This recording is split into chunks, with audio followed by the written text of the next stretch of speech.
biggest things that we've been emphasizing lately is just getting back to having a lot of fun out there. And, I definitely seen it. There was a sense of urgency this week in practice that was it was easily our best week of practice as far as just the, being mentally tapped in and, guys competing and all that stuff from top to the bottom. So that's what we need.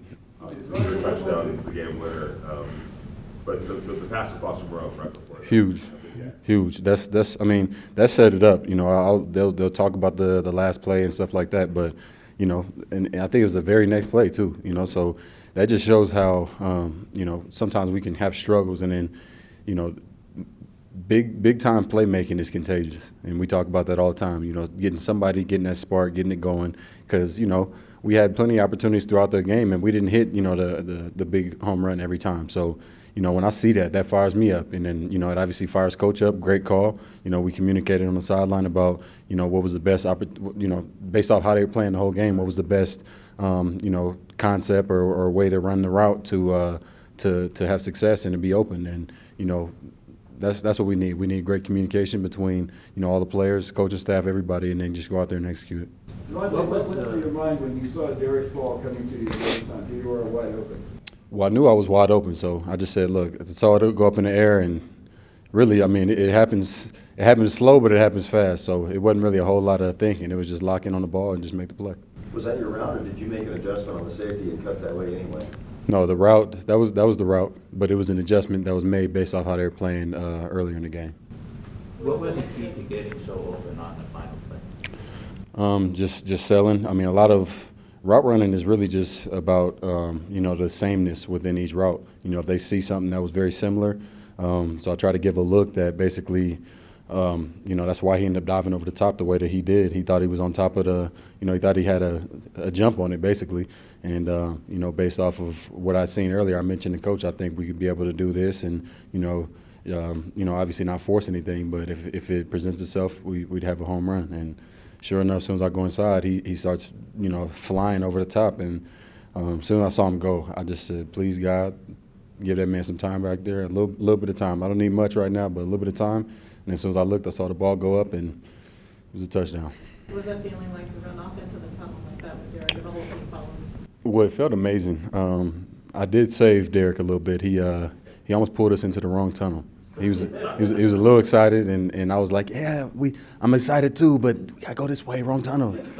And then we had a little powwow with the whole squad over there, so it was cool. Obviously the game-winning touchdown passes something a lot more. The pass across the road, what you read at wide receiver, the route that he runs, and nothing happens unless that happens first of all. Sure. Yeah, his 2K teammate grade went to an A+ on that one. That he caught that ball, and the only thing he was thinking about was the team. If that's Raider football right there.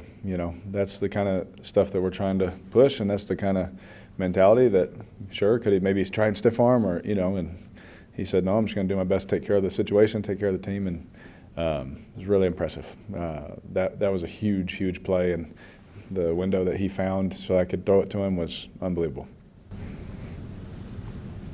Davante accused you of going to the wrong tunnel at the end of the game. Did you say this from there?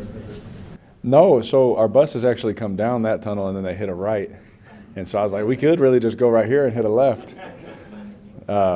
No, but he said, we started jumping. I said, let's go, we're out of here. He said, yeah, and he's like, wait, wrong tunnel. I was like, I know, Tay, you don't have to tell everybody, But no, it was a good memory for us for sure.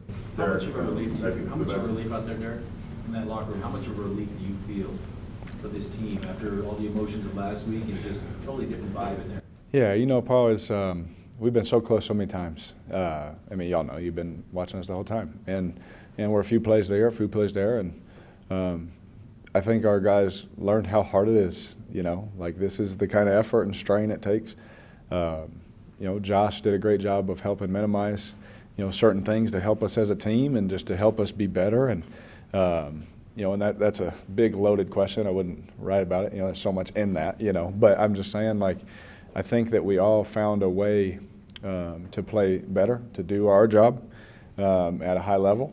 And it won't be perfect. We're going to turn the film on. I'll be corrected. Tay will be corrected. Everyone will be corrected. And I think that that's the culture that we want to, believe in, and it's culture that Josh brings. It's awesome, like he hasn't changed, and he won't change when we watch the film after this. He's going to be the same, and I think that's something that we appreciate. But I think it's something that guys are learning that, if I really just do A, B, and C when I'm asked every week, man, we have a chance to win. And then it comes down to just making the plays at the end, and that ultimately comes down to just do your job. Take a breath, like Tay was talking about. Take a breath.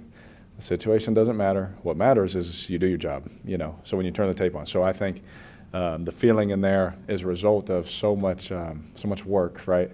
Our owner came out and said, guys, trust the process, however he wants to say it. That's how I'm a, Embiid fan, so I always think about that, But, trust the process. It's not going to get done in one day, but hopefully we're taking steps in the right direction so that, there isn't, new players and new coaches every 2 or 3 years here. We're trying to sustain something here, and hopefully guys see that, man, when we do those things right, that it leads to victories and feeling that way. Very good. So, it felt like the message this week was just chill and have some fun.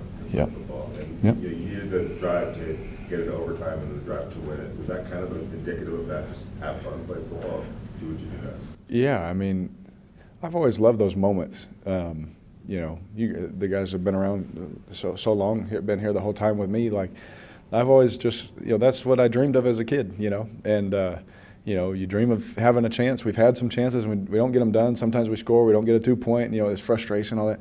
But those moments is like, that's what NFL football, that's what you live for. And so, when we got in that situation, I looked in that huddle, and you could feel it from everybody, especially after we hit the end cut to Keelan. We hit Josh on the big one. And you could just, from that point forward, especially when we got the ball in overtime, it was like, all right, guys, here, that's the feeling, And it was a result of everyone just doing their job. And a lot of credit should go to the O-line, with having to move guys around, Colton out, all that kind of stuff. It could have been like, oh, no, but no, like those guys stepped up. Carm and Cam had them ready to play, and they did a great job all day.